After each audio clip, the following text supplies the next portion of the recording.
King Nasar mohon doa kesembuhan. Musdalifah minta mantan suami semangat demi anak.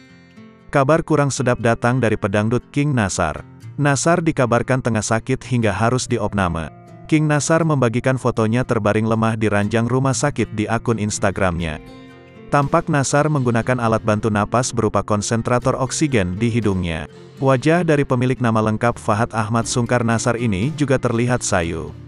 Akhirnya, suruh istirahat dulu sama Allah, tulis Nasar sebagai keterangan postingannya. Ia berharap dan berdoa sakit yang dideritanya tak berlangsung lama. Ya Allah, jangan lama-lama ya, Engkau maha tahu apa isi hati hamba ya Rab, I love you Allah, lanjutnya.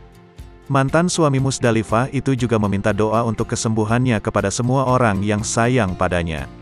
Minta doanya ya semua sayang-sayang aku, supaya aku bisa ngageo lagi, tandas Nasar. Namun, Nasar tak menjelaskan sakit yang dideritanya. Mendengar mantan suaminya jatuh sakit, Musdalifah datang menjenguk bersama 3 anak dan suaminya, Fadel Islami. Musdalifah mendoakan semoga Nasar lekas diberikan kesembuhan, harus semangat demi anak-anak. Musdalifah yakin sang anak, buah cintanya dengan Nasar akan selalu mendoakan sang ayah. Cepat sembuh ya, dan harus semangat demi anak 2 insya Allah. Anak 2 selalu mendoakan papahnya, cepat beraktivitas lagi. Aku sayang dan cinta papa dokter anak 2, tulis Musdalifah di akun Instagram miliknya.